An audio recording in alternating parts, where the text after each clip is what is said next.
Hey everybody, I'm Talon. I'm Alita. And we're a couple of geeks. Welcome to a couple of geeks Fan Fridays number 4? 4? Number 4. Yeah. And it's our Christmas episode. Christmas! I don't know if you can tell. Yukon Cornelius is back here With too. Rudolph. Yep, with Rudolph. He's so cute. We got our TARDIS up above because, well, you know, Christmas is really big, especially with Doctor Who. It's not Christmas without Doctor Who. Exactly. Without the Christmas episode and stuff like that. So we've got a few things to talk about today with you guys. How was your weekend? Oh yeah, it doesn't work like that. More so, we had a fairly interesting week. Hey, it's Joe Miller. Hey, Joe Miller, how are you doing? For those of you who don't know, Joe, the time 341 who just joined is my dad, and he is a cosplayer. He does the War Doctor. So speaking of Doctor Who, you should definitely take a look at his page. It's Joe Miller Cosplayer War Doctor, I believe. We'll look this up. I'll send a link on the page so you guys can take a look. And my mom's there too. And we've got, Vixen Cosplay. They're one of my favorites. She does some really awesome cosplays of like the Ursula. And oh yeah. We got a picture of her with Ursula and the and Hades at MegaCon. I remember them, you guys, now. Yeah, she's awesome. Stuff. Thanks for joining us today. Oh yeah, he also does Luke Skywalker, the old Luke Skywalker. Of course, my mom is here too. So, we've got a few things to talk about today. Firstly, we're going to talk about it at the end because spoilers, and we want you to be able to hear all of what we have to say today that's not spoilers before we get into spoilers on Star Wars The Last Jedi. Do we want to say if we liked it or not? Do we want to at least say that? Or so, yeah, sure, I liked it. Do you recommend it? Yeah, I liked it. I recommend it. Yes. Thumbs up. Thumbs up for me, too. Okay, so we both recommend it. So we'll wait to the very end. That way we'll give you a little bit of warning on like spoilers and what kind of wait. That way you guys don't have to leave now. You can leave later if you have to.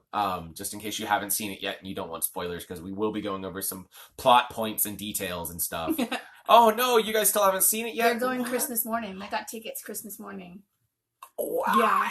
Oh, that's so cool. We have to go see it again. But anyways, let's move on to the other things that we are doing. Also, we wanted to let you guys know we are going to be recording the audio from our Fan Fridays now, and we are going to start presenting it as a audio only podcast. We might post it on YouTube. We're kind of testing it out, seeing how this works. So yeah, we're going to try to start saving the videos so that way you guys can come back and watch older episodes. And also, if you don't have time to watch, we're recording it so that way you guys might be able to listen. So, yeah. Yes. So we're trying some new things and stuff for you all. So let's talk about Christmas. Let's talk about Christmas. Christmas Day is like only a couple days away. I'm so not ready for it. I'm like, Christmas hype is not happening yet. I don't think that we are very big on the whole Christmassy trade. I think we have fun with Christmas. Yeah. I think the biggest part of Christmas is Doctor Who with the Doctor Who Christmas special. Oh yeah. So we usually gear up and watch all the old Doctor Who Christmas specials. If you don't know, Doctor Who has its regular season, and then every Christmas it's been tradition that they do like a longer special episode on Christmas Day. It's usually in the evening, obviously. So this one is kind of a big one because we're saying goodbye to Capaldi.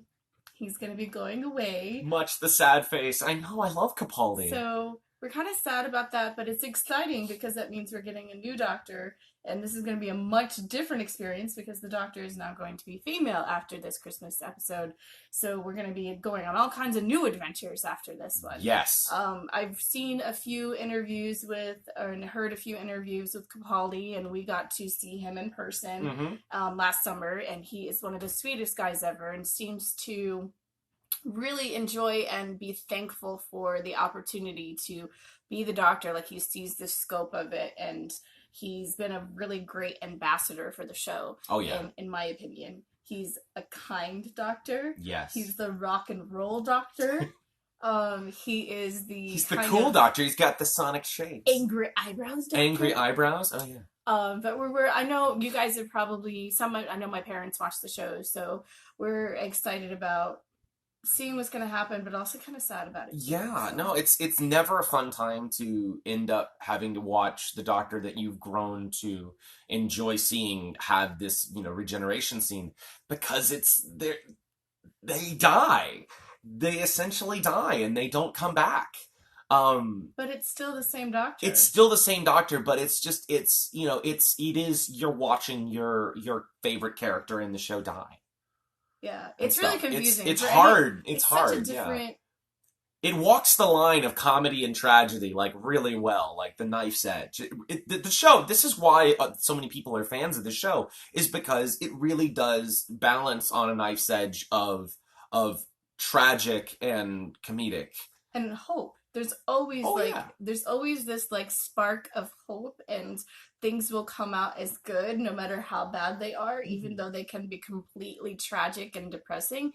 There's always that spark of hope that kind of runs through the thread of all of the seasons and different storylines of Doctor Who. And Mm. that's the thing that I've always held on to myself, is that belief that no matter how bad things get and how different things get, or life throws in your direction, or how exciting or weird it can be, there's still always that hope that you can still push forward and things will be okay in the end. Yeah. So, No, I think that's actually really accurate. I so we'll completely see agree. what happens. Are you Yeah. excited about So getting a girl doctor? I am excited about Jodie being the Doctor. She looks like she's going to be very, very interesting. I loved her in the. I didn't watch all of Broadchurch, but of what I did watch her watching of Yeah. Broadchurch, she did a really good job in it. She had a very good range, and she was quite expressive. And I imagine that she's going to be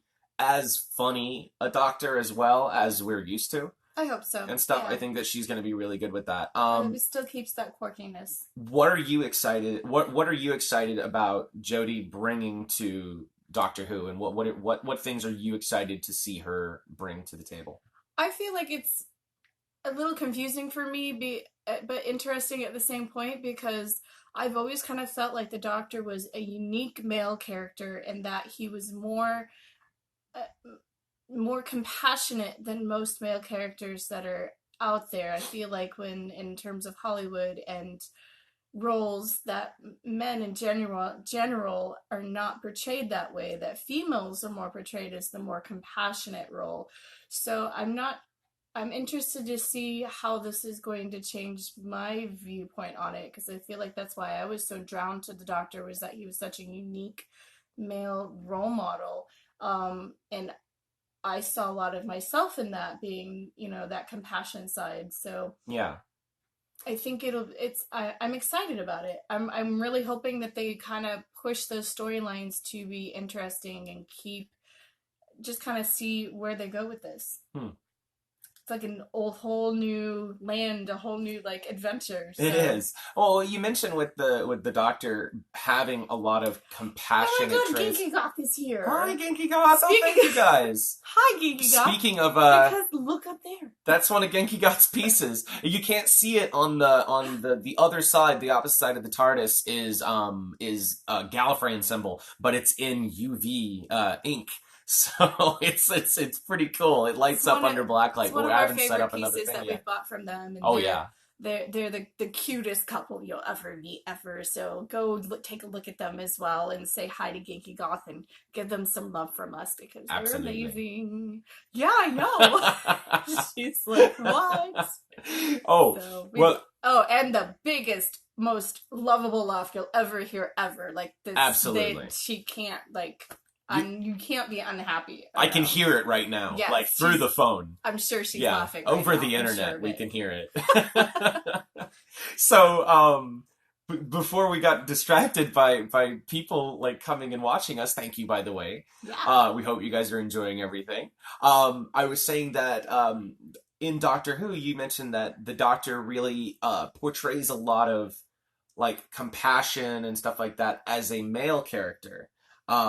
Which reminded me of something that happened a while back in Hollywood when they made the Silent Hill movie. Silent Hill, the video game that originally came out back in the 90s and stuff like that for PlayStation, the main character was Harry Mason. It was a male character. It was a male character searching for his daughter Cheryl in Silent Hill.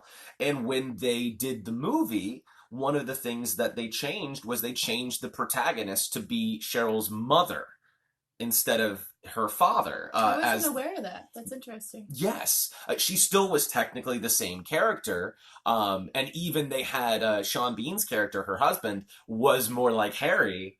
Was kind of that character, but they sort of switched the parental roles there. And the reasoning that they had behind it was that in the game, Harry portrayed more like emotional and like female traits and stuff like that than Hollywood trope female traits and stuff like that than, a male character did.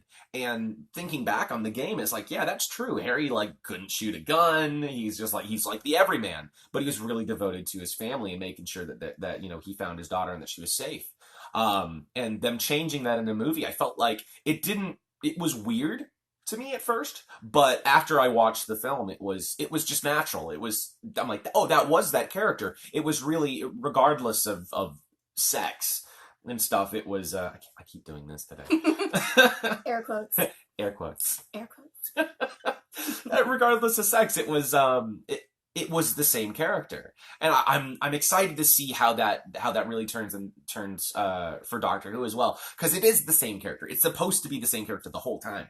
But regardless of what outward sex they appear to be, that's it. I mean, we kind of saw a little bit with that with the Master and oh yeah, with Missy. It was in fact, a little weird at first, and then we were just kind of like, oh yeah, it is still the Master. I think that the Master as Missy is more the Master than the previous Masters that we've seen.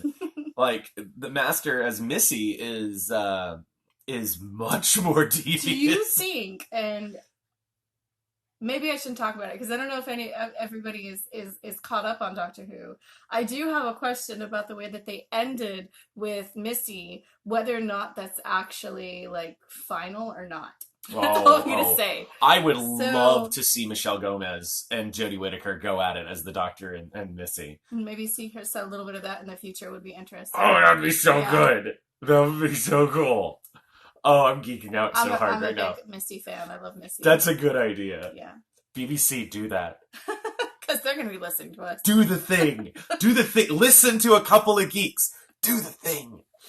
So, what else do we have to talk about today? Well, do you want to talk about more Christmas stuff, or do you want to get on to some movies that we've seen? Let's talk about movies. Okay.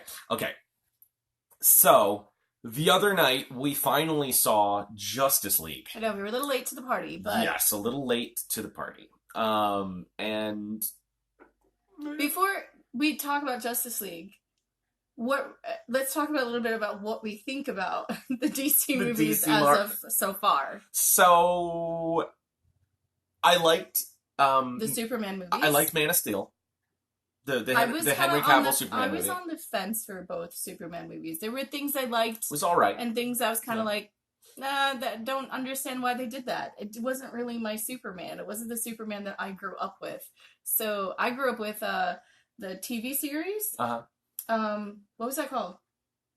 The one Dean Cain. That was the one that I grew. That was the Superman Lois and Clark that I grew up with. I kind of saw bits and pieces of the movies, but I never really watched them all the way through. They were kind of a little bit before my time, so I wasn't really interested in them.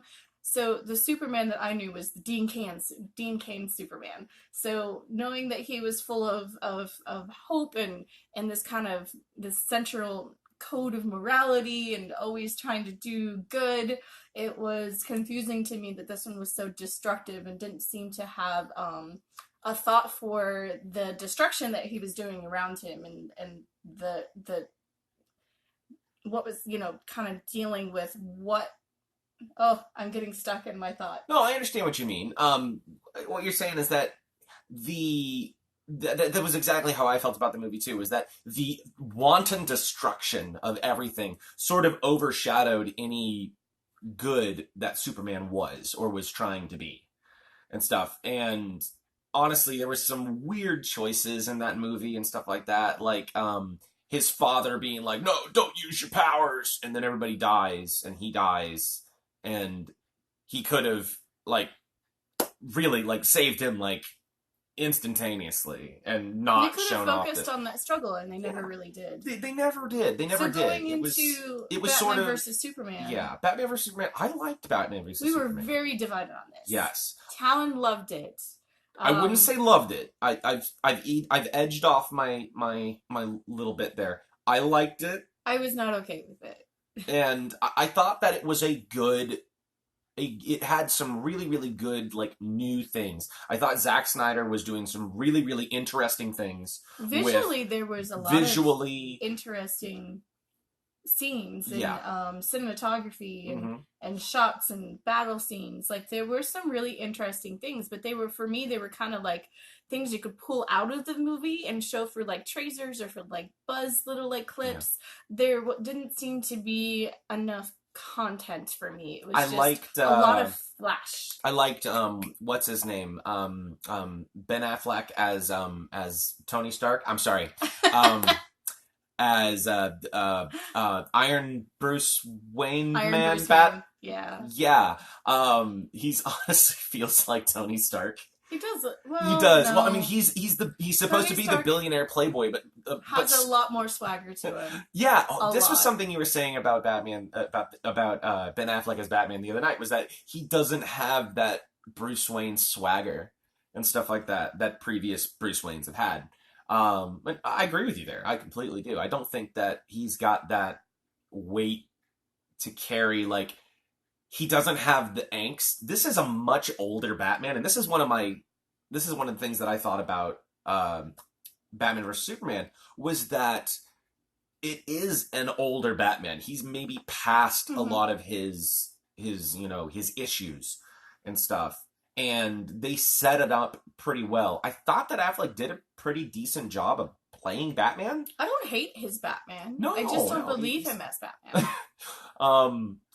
But Snyder did some really, like you said, visually, really, really unique things that were new. They were very catchy. They were different. I like what he's doing visually as a director.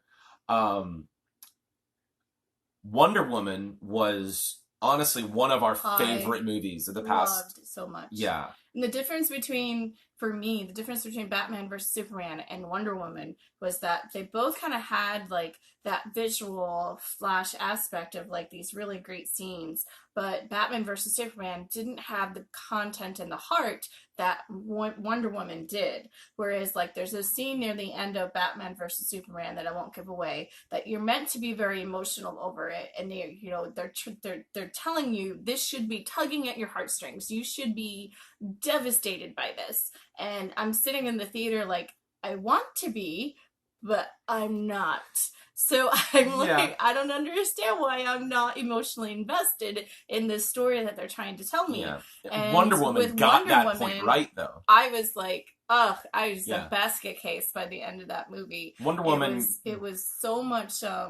I also, one of the things that I talked about briefly after watching Wonder Woman was that I liked that the female characters held as much weight as the male characters. A lot of times when you have a lead female character, they downplay the male characters to make them either funny or stupid, or they don't know what they're doing. Yeah. And in this Whereas movie, like Chris Pine's character was, the females held a lot of weight. Obviously, in Wonder Woman, she was the main character, but they also didn't downplay the role of the male characters in the movie as well. It was a very equal movie, in my opinion, which you don't see very often. No, I agree. I think that was, if they can get back to doing a movie like that, I think that their future endeavors will be much, much better.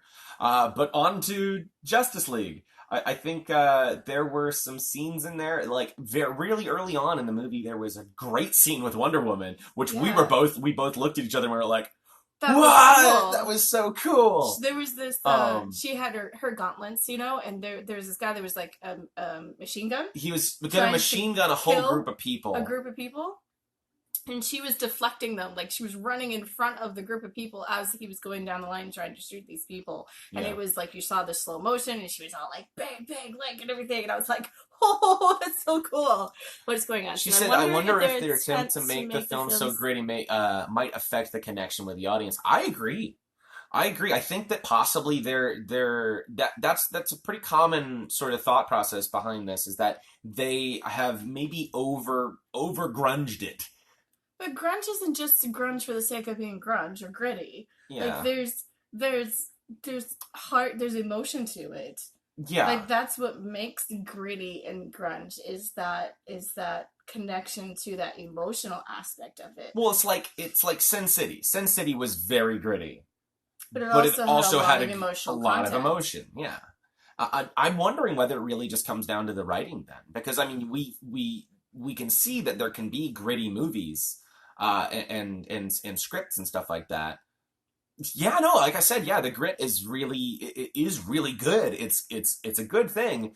I I was just really wonder, hoping for it. yeah. I really wanted to like this DC Universe movies. I really wanted to. And it's not like we hate it either. It's I do. all right. It's not like The I only hate thing I it. love is the Wonder Woman aspect. Other than that, I'm struggling to find my fandom in this. So there was another scene. Speaking of gritty, there was another scene in Justice League. No, in Justice League yes. that I thought was really cool, and I thought that they were again working with the visual style and doing something different. And it's a moment in which, spoiler alert, they revive Superman. You didn't give a lot of weight there for that. You just like, by the way, half a second later. If you didn't know, because he was in the credits. Honestly, I had a moment in the very beginning of the movie where I was just kind of like almost taken out of it, because, well, the very first scene is like a cell phone like camera like thing of this kid talking to Superman and stuff, and you're not really sure whether it was before he died or after or whatever. There's no timestamp on it or anything like that. And honestly, it's easily forgotten too. But Henry Cavill is the second billed actor in the credits when they're doing the opening credits and stuff. It's Ben Affleck, Henry Cavill. I'm like, okay, they're gonna revive Superman and stuff. You couldn't have waited until, the end or something like that to put him up there, make it a surprise, because they did a really good job of keeping Superman out of the trailers. Although in Batman versus Superman, there was a moment where like it was kind of like hints he's not gone forever type of thing. Yeah, no, I know he's not going to be gone forever, but let me hang on to it for a little while longer and stuff like that. Let me think that. What was that scene that you were talking about? Okay, so Batman's back. Superman's back. So Superman's back. He has just like flown out of the old crashed Kryptonian ship and is standing on this monument and stuff like that. And he doesn't really know who he is yet.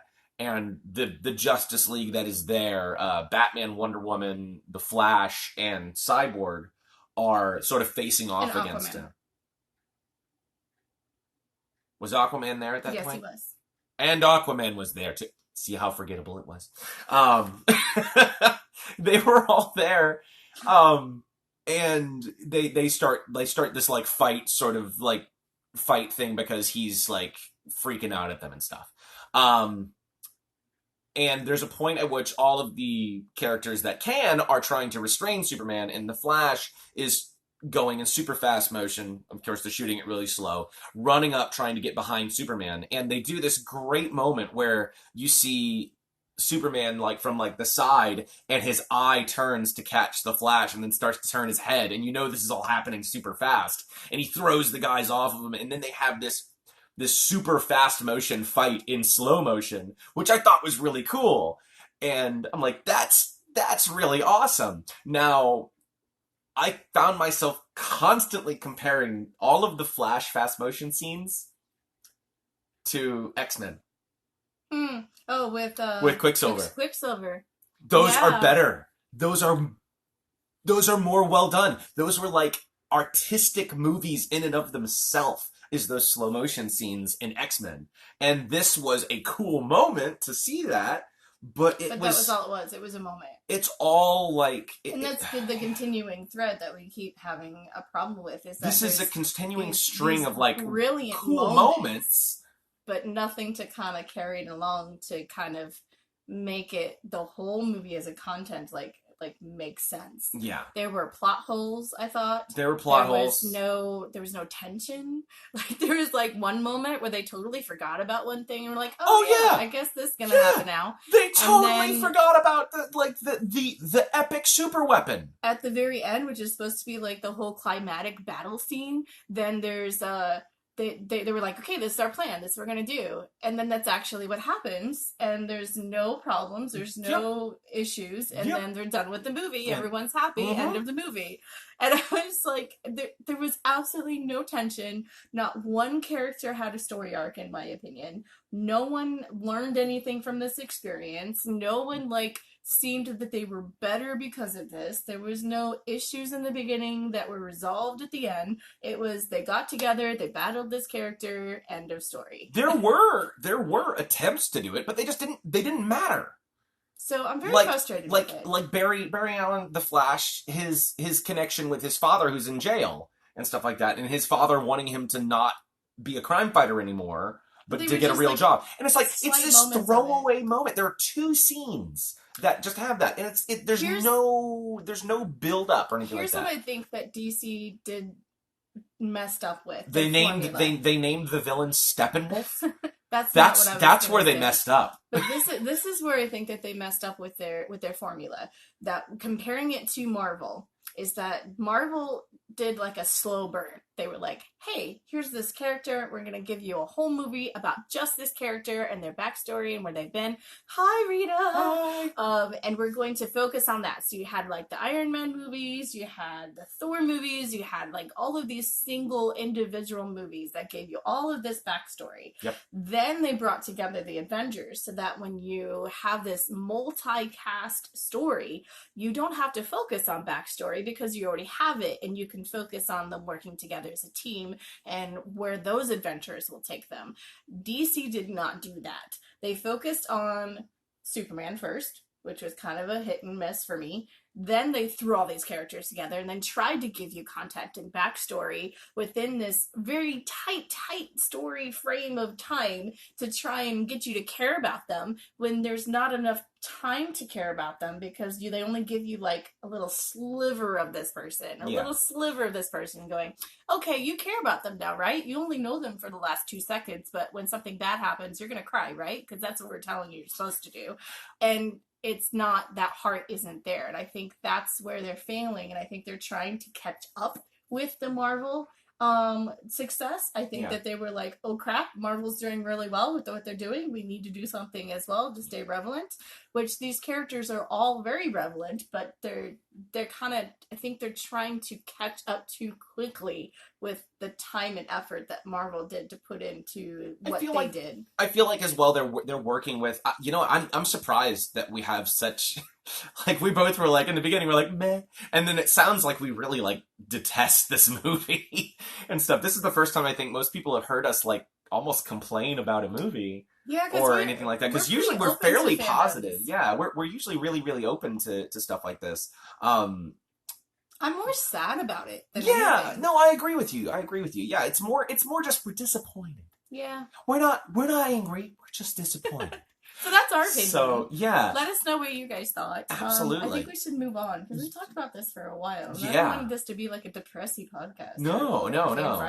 It shouldn't be a depressy Fan Fridays, because coming up really soon, we wanted to let you guys know. Oh, yes. That we just recently recorded an interview with Mark Who 42 on their radio show. Who did we interview? You and I got to interview the Hillywood Show. What? Yep. If you guys are fans of the Hillywood Show, you know how big of a deal this is. I've been following them for about 10 years or so now, and they make parody music videos of different fandoms, and they're all basically fan-run, fan-sponsored. Mm-hmm. There's 2 girls, Hilly and Hannah. Mm-hmm. Hindi. Hilly and Hannah Hindi. Then they are the Hillywood Show, and they're kind of this powerhouse sister awesome little tiny people of awesomeness, and they basically come up with an idea, and they reach out to their fans and say, hey, do you guys want to, you know, help us do this? And they have their fan base that like sends them in money, and then they take that money and they put it together and send it out into the universe, and it's they're just amazing. They do all of the editing and producing and writing, and they're involved in like everything you can possibly think of. Like I said, they're like this powerhouse sister group of people in the Hollywood, you know, world. I'm hoping that one day they will get their own show. I like, hope they get paid to do what they're doing. I would like to all see them right do now. a YouTube Red show or something like that. Yeah, I they think need to do for something subscription, like that. I think that would be really good. I think that because they have over 1.4 million subscribers on YouTube. We can hope one day too. And they're maybe 10 years from now we can say that. Maybe, yeah. I mean, they've been doing it for 11 years. They said. Yeah. And they have they've done so many good things. They have their latest one. Their latest one was Stranger Things parody. The song that they did for it was Super Freak. Oh my gosh. So look it was so funny. So funny. You can find their stuff on YouTube YouTube / They have their own page. The Hillywood Show. You can find them at thehillywoodshow.com. And if you guys want to listen to our interview with them on Mark Who 42, you can check it out. We'll be posting a link when it airs next week after Christmas. It's dropping sometime this week. Yep, it's dropping sometime after Christmas. So it will be the Christmas episode and stuff. You know, we record things early on and stuff like that. Yeah. Behind the scenes. It's all live. It's all real. It's all live, all real. It happens all at once. But we got to do the show with Mark, and yeah, it was a great interview. Yeah, it was really good. So we're excited to see what you guys thought about it and share that out into the universe. We'll be posting links to it after we get the air date. And as well, you can listen to Mark Who 42 on Krypton Radio, or you can check out their Facebook page at facebook.com/Mark Who 42. And this is, of course, the radio show group that we've been going to conventions with, which you're sad to be missing conventions this year while we are saving up for our wedding and stuff like that. Yay, wedding! It's like, sad yay! Sad yay! So that's something cool. So we'll be posting about that this coming week when it airs. Yep, so keep an eye out for that. Yes. Yes. Excited. Yes. So we've got brain farts. I've got brain farts. Excuse me. I ate Taco Bell and now I have brain farts. That's not how that works. It's not? No. Oh. It's okay. We'll talk about that later. Okay. So I'm wondering, should we go into Star Wars or should we talk about some more Christmas stuff? Do we have more? Let's talk about more Christmas stuff. Okay. Yeah, let's save Star Wars to the end. Okay, so all right. So you guys still got a few more minutes.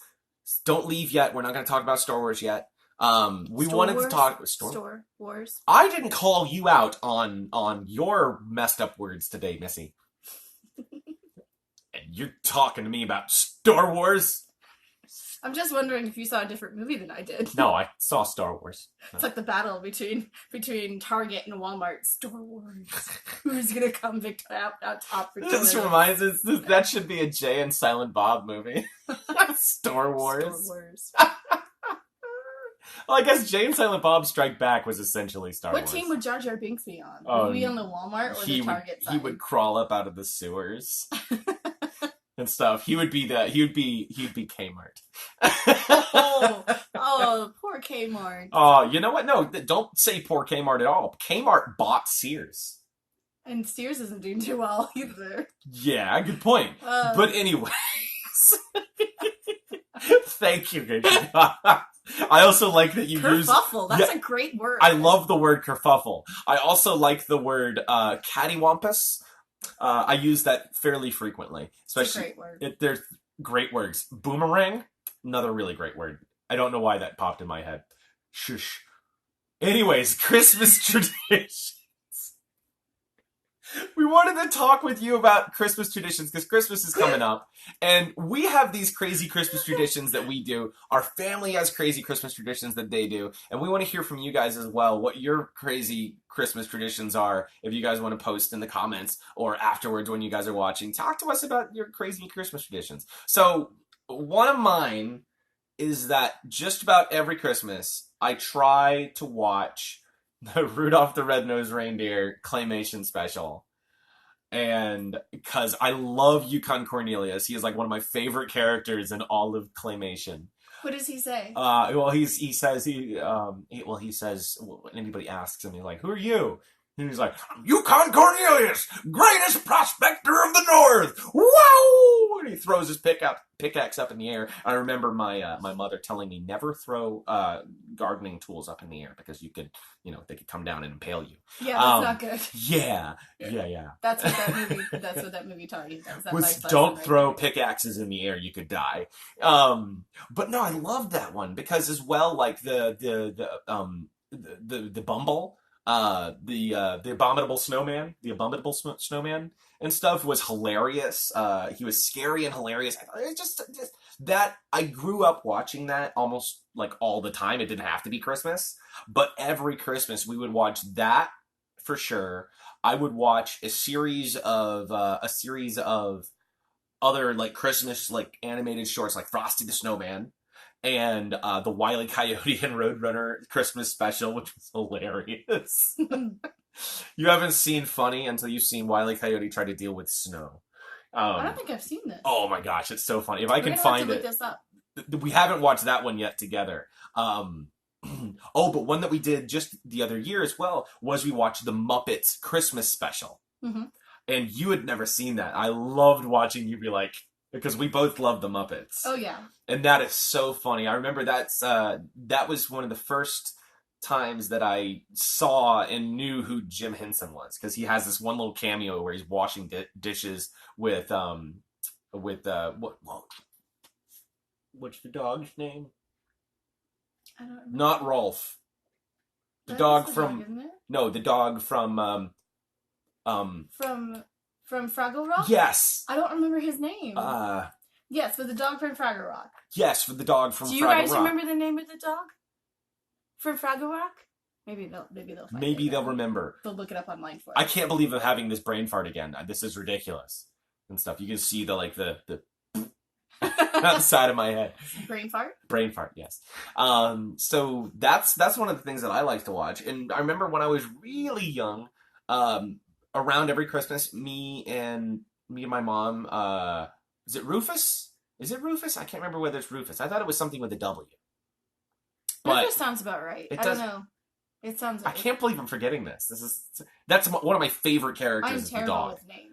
Because the dog is like so expressive. I love that character. He's very similar to the dog that was in The Storyteller. Yes, well. yes, he was.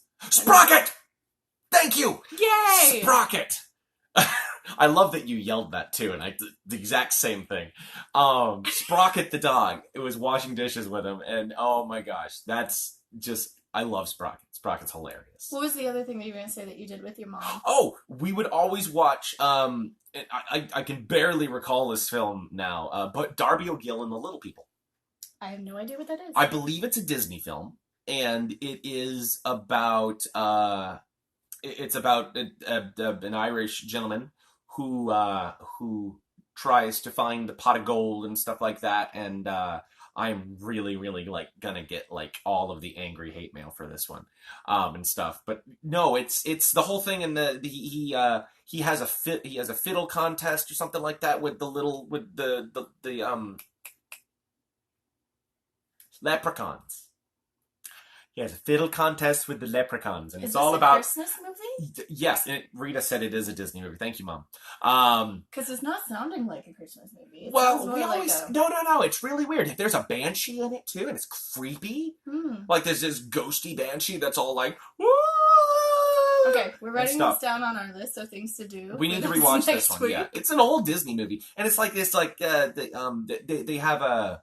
The king of the Munchkins and stuff like that is like wants Darby O'Gill to like play his fiddle and stuff, which is a Stradivarius, and stuff like that. If you know anything about a Stradivarius, it's a very he made fiddles, Okay. and they're widely renowned, like within the world as being like the best fiddles ever, Okay. like fiddles of legend. So So what are your those Christmas are basically traditions? your traditions where you watched a lot of television. Shush. This is how That's okay though, because Christmas is meant to be like how I doing your favorite things got with to people it. you love. Sean Connery was in it? Oh wow. Oh no, we gotta watch this movie Yeah, again. we do. I'm gonna have to go to the library and rent it. Can you still rent movies at the library? I can't remember. Yes, you can. Yes, this is a thing. Okay. Because I remember that's where we always rented it from. So my family traditions on Christmas was we would put up the Christmas decorations in the tree as a family together the Sunday after Thanksgiving, and then Christmas Eve we would open our stockings. I don't know how they just kind of magically appeared Christmas Eve. I think my parents did sometime during the day, like sneak the stuff into stockings or something. Yeah. But so I don't, come to think of it, like I have this t-shirt that says I believe in Santa Claus, but when I was younger, I don't remember that moment where I believed or didn't believe in Santa Claus. Like I don't remember when, because all I remember was like is celebrating Christmas. I don't remember if there was that moment where I was like, wait, Santa Claus isn't real. Yeah. I remember my mom So recalling a sure. story about some lady. Because if we got our stockings on Christmas Eve, then that would mean that Santa Claus would have had to show up like sometime. But I was about to ask you what parandas was. It's the Puerto Rican version of Christmas carols. Do you know about this? No. Does your dad know about My this? dad might. Yeah. Joe, do you know about parandas? Am I pronouncing it right? And stuff. Which Christmas animes are you talking about? Like the same ones that I was? Genki ga? So we would open our stockings on Christmas Eve, and then when we woke up, we would wake up pretty early, and we would open presents on. I like that already. Booze with food. That sounds like a great thing. I'm good with that. Booze and food on Christmas? I'm down. So we would open the presents on Christmas morning. But one of the other things that we did that was different than most other families was that we would go see a nerd type movie together as a family on Christmas Day. So it would either be like the newest Star Wars movie, like if it was a re-release, or Star Trek movies, or even Lord of the Rings. We would go together like as a family and wait in that big long line with everybody else who was excited on Christmas Day, and we would go see the movie together as a family, and it was kind of a big deal because growing up for me, I didn't really do or nerd stuff or portray that I was a nerd or a geek or like these kind of things in the general public, but as a family, it was a big deal. We definitely celebrated that part of who we were as a family. So that was our Christmas traditions. I know sometimes we would drive around in the car and look at Christmas lights. Yeah. We still try to do that. Yeah. You just showed me this year. You showed me the the raisins, the claymation, with the California raisins. That was one of my favorite Christmas specials. The Christmas special with the raisins and stuff, which I had never seen that, and I do remember watching Meet the Raisins, which was the little mockumentary about the California raisins. Hello, and Mike. Stuff. Nice to see you. I hope you had fun over at Holiday Met Story. We were having fun looking at your pictures and stuff earlier. So yes, he was a Joker cross Santa Claus. Oh yeah, he does a great Joker. Absolutely. I think because we're getting close on time here, we're probably gonna run over because we have to talk about it a little. But this is your spoiler alert for Star Wars: The Last Jedi. I'm gonna give you guys like another minute or so until we start talking. A long time. Until we start talking about maybe not a whole minute. But you said that my spoiler alert wasn't long enough last time. So we're gonna start talking about Star Wars and spoilers and what we thought about the movie. So if you haven't seen the movie yet, you may want to kind of like log off and disappear for now, and then come back later when we post this episode on YouTube and see if your opinions are the same as ours. So I know my parents are leaving because they haven't seen it yet. So bye, guys. Don't listen to us anymore. Bye. I mean, until next week. Yeah. Come back and listen later. So, where's my invisible watch? All right, we're going to wait a couple seconds. Yes. Also, Merry Christmas to everybody. But if you're logging off now, and stuff before we get into spoilers and stuff. We will see you guys next week, or if we, oh no! Well, don't ruin it. We want to talk about it because we just saw it. We gave everybody a week from when we didn't see it that opening weekend. We're like, most people have seen it now, right?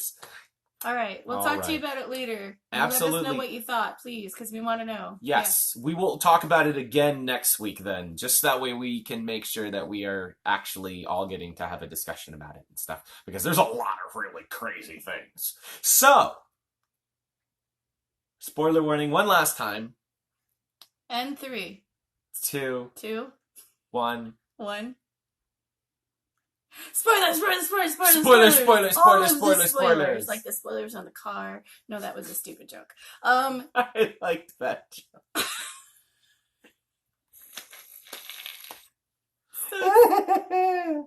So Star Wars. So Star Wars. We're talking to like hardly anybody now, but it's okay. Thank you for staying if you guys have seen it already. Other people might be listening later today. So. Yes. So, Star Wars: The Last Jedi. Firstly, we already said that we both give it a thumbs up, and we both like it. There's been some interesting debates within the last week on whether people liked it or not. To be honest, almost all the people that I know that saw it loved it just as much as we did. We do have a handful of friends that didn't like it, but to be fair, they're kind of very critical about most things. It's not surprising that they wouldn't like it, because they're kind of that way about everything. Yeah. But I feel like almost everybody that I know came out of the theater like loving it, and I even know a handful of people that it was their first Star Wars movie that they saw ever, and they came out just a complete Star Wars fan. Like there's a girl that I work with that she went back and watched like all the other movies and even asked me like, which one should I watch, the episode 1, 2, and 3 as well. I've been getting a lot of questions about like I really want to go see the new Star Wars movie. What do I need to watch to go see it? And I'm just like, just watch episode 4. Just watch the original Star Wars. That's all you really have to see. That's true. All you need to know to watch the new Star Wars is just watch. You don't even have to watch the original trilogy. Just watch A New Hope. But then go back and watch the other ones. Then go back and watch the other ones, yes, because they're all great. I feel like most people are really liking it. The debate that I've been seeing, which was with Force Awakens, that everyone kept saying that it was too much like the original Star Wars. That's what everyone kept saying. And then with this one, they're like, no, but it's too different. It's not what I know. It's not like what we wanted. My feeling on it is if you have to move forward on a story, if you have to keep moving forward on that track, then it has to be different. There has to be something that pushes that story forward to create something else that's new and exciting. I did feel like this one was kind of an in-between of being nostalgic and something new, but I also felt that they took these characters that I think originally they've always been characters that had faults, that they were very human-like characters, but I think with our love and fandom of Star Wars that we've built up these characters to be invincible legends, and they've really kind of taken that storyline into this movie and being like, okay, they still have faults, they still are struggling, they're still those same characters that they originally were, even though they've moved forward. They're still struggling, like especially with Luke. It's a little meta, in that way. This thing of like where Luke was always kind of this whiny, I don't want to do it, whiny boy, and he still kind of is to that core. He still kind of is this like, you know, he had this hope and he pushed through, and they defeated, you know, the Empire, and everything was hopeful in the last movie before these new movies. Everything was good and happy and a big bow tied around it. And when you compare that to kind of real life, that's not the way things work. I mean, you can defeat one evil, but then it doesn't mean that evil isn't ever going to come back. Yeah, and that's where that kind of reality is sinking in with this The Last Jedi. It's like everybody said at the end of World War II, this is the war to end all wars, but we still had wars after that and stuff, and it's never going to end, really. Yeah. Yeah. And they're really like digging into that with the Last Jedi with Luke's story of him kind of losing his own hope in a way and kind of Ray and kind of brings it a little bit of a spark back to him that he's able to kind of redeem himself at the end. And that, speaking of, that was probably my favorite scene, was his battle scene with Kylo Ren at the very end when he reappears and Yeah. you're like, what? And I knew that he wasn't there. I was like, because he appears and you're like, he has this brown beard and He looks haircut, and you're different. He like, looks a what's going on little here? younger and stuff And they like that. kind You're of, like, okay. they hinted at with Ray and Kilo. I'm gonna call him Kilo. Kylo Ren, because that's what Mark Hamill calls him He's been trolling everybody, outside telling of everyone outside of the films and stuff. He keeps, when people calling him ask him Kilo. about Kylo Ren, they're like, "Oh, Kylo Ren." Which I Like, think is funny. you're So an I'm like, epic I'm gonna troll, call Mark him Hamill. Kilo Ren from here on out. Yeah. So Kilo and Ray, they hinted that they could be kind of in the same space and appeared, even though they were far away. So they hinted that that could be a thing that could be done. So when it did actually happen with Luke, it was believable to me that I was like, oh, I see what they're doing. And you noticed a detail in that scene that I didn't. Yeah. There was a moment where they had a shot of their feet, sort of They're going into like battle stance. that battle stance, sort of like, like moving their stance and stuff like that on the ground. And in the shot of Kylo Ren, his foot, he moves the salt on the ground, and in the shot, the With cut Luke. just after, Luke doesn't, and I'm like, oh yeah, he's not there and stuff like that. He's a force ghosting projection thing and stuff like that. It's these crazy new force powers and Do stuff you that you've think never seen that before. he was seeing when Luke went away? Do you think he was seeing in his memory his homeland in Tatooine? Do you think with the two suns? I honestly want to go see it again, because that moment was a little confusing to me, and I do think that is what happened, though. But I want to go back and see it again before I make his like moment of peace. Yeah, I feel like it was like that I'm going home sort of moment thing for him. So yeah, I think that's what it was. But I want to go back and see it again just to confirm those thoughts. The other issue that I'm seeing people complain about was Well, the thought of Rey coming from nothing. And there's been I've seen some people say, well, maybe he's lying. Maybe Kilo's lying to Rey and saying Yeah. that's just to kind of push her buttons. A lot of the fans that like all of this think that Kylo Ren lied to Rey at the when he told her about I feel her like origin. it necessarily could go either way, because we go back and look at the old movies, like especially with Vader. Vader didn't come from anything. He was the same as Rey, where he was from a very humble home, nothing fancy, except for the fact that he was a force imbued. Well, we don't need to talk about that. There are some things as Star Wars fans we kind of just gloss over, like it didn't really happen. But that's canon. But it is. That's canon. But I mean, they don't really talk about it with this either. But I mean, they also have this moment at the end of this movie where there's the little boy and he reaches for the broom, and there's a brief moment where the broom just sort moves. of like. It's only a little really bit. So if subtle, you're not paying attention to it, you don't see it. But I thought that was kind of one of those other things of like, hey, that people can be of the Force or one with the Force and be from anywhere. And I think that was they've told that story before. That was the I think the theme of the movie. They're kind of reminding you in this movie that's where that. This movie really had that theme, was that the Force is not hereditary thing. The Force is not a hereditary thing. It doesn't matter who you are. The Force binds the universe together, not these knights that wield it and the people that oppose them and stuff. And that was I think that was hilarious when Luke is teasing Rey with the you reach out. Takes the little brush, is like, do you feel that? Yes, I feel it. That's the Force. Oh, it is. Oh, I can feel it. Oh, it tickles. Like, smack. That was awesome. Just hilarious. Oh, of course I clipped there. Talking about the sound. Yeah, of course I'm loud. That's what happens. Anyways, so that was one of the things. One of the other things that a lot of people I've noticed are really upset about, and honestly something that is starting to irk me just a little bit, is the amount of subversion that they have in this. They subvert your expectations at every turn.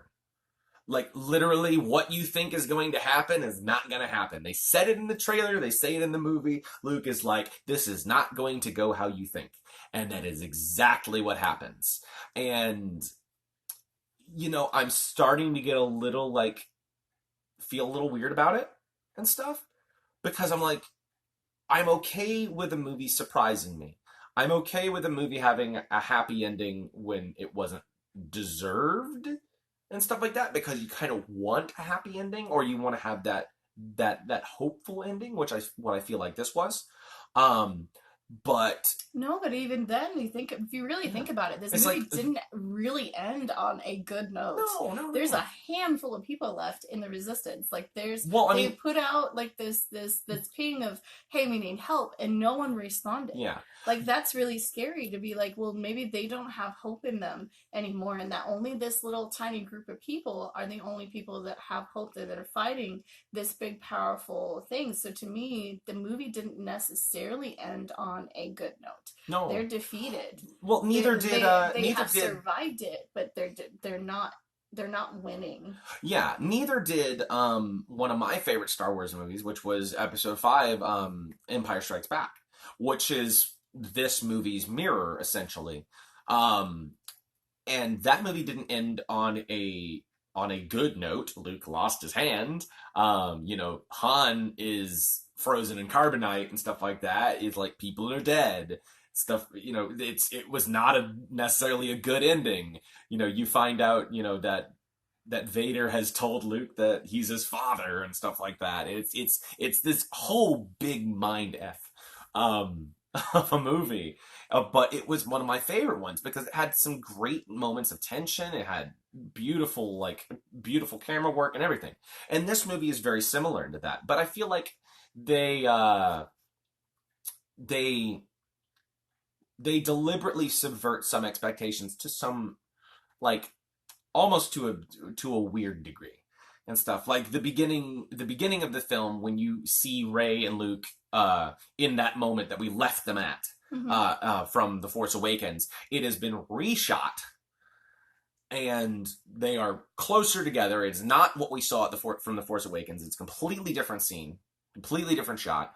And Luke takes the lightsaber, looks at it, throws it over his shoulder, and then walks off. And it's like, that is your first introduction to Luke Skywalker in The Last Jedi. It's like, he's not having it. And like, okay, all right. And it was funny. And there's the moment before that when Poe is flying up to face the Imperial Dreadnought all by himself, and is toying with General Hux over the radio, which I thought was hilarious. But I'm like, why is this in Star Wars? And stuff. I was a little confused. I'm like, that's a really funny joke. But that's a really funny joke outside of Star Wars. I feel like some of those humorous moments are not necessarily meant for us. I feel like those humorous moments were meant for the younger generation that are watching. Kind of like when Luke goes and drinks the milk out of the cow thing on the island. Kind of like how Jar Jar Binks was supposed to be the humorous thing for the prequels. Adding a little bit of humor that the younger audience is going to understand and go, okay, that's funny. Like, I didn't necessarily feel offended by it. Like, I was like, no, okay, I wasn't offended. This is hokey, but like Star Wars has always kind of had a little bit of hoke in it. So it's like, it's not unheard of for this to be in these movies. There's always been these kind of like, oh, that's cheesy and funny moments. It was all throughout it, though. Like, it was sprinkled throughout. I wouldn't say it was through the whole movie. It was a pretty serious movie, but there were some moments in there that were hokey humor that I think there were far more than there were in Force Awakens during that moment. Yeah, there were far more than there were in Force Awakens. So it's like, I don't need the tension to be cut, though. It's like, but that's what I'm saying. I don't think it was meant for us. Okay. All right. Well, that's my opinion on that's a good point. I didn't think about that. It's not for us and stuff. This is like we were saying last week, is like Star Wars has gone on for now like 3 generations. We've grown up with it. Our parents grew up with it. And now there's a whole new generation growing up with it again.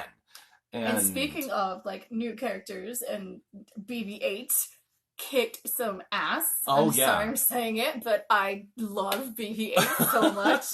I didn't think I loved him from the first movie, and then from this one, I'm like, I don't think I can love him anymore. Oh, yeah. No, Every BB-8 time was he was great. on the screen, I was like, oh my god, you're amazing. Now, Every time he was just like, what? Just this what I do. She's like, yeah. Oh, wow. Well, apparently we have 20 seconds 24 left. seconds remaining Because to do we've been this. talking for an hour. So, well, guys, I guess that's going to do it for our Fan Friday. Sorry we didn't get to finish talking about Star Wars. We can talk about more about But we it can next talk week. more in the comments and stuff like that. So we're Please gonna make say sure goodbye. you check it out. And Make sure like you- and subscribe. Yes, we love you all. It's going to end in a moment. Bye, everybody. Bye. See you next week. Bye.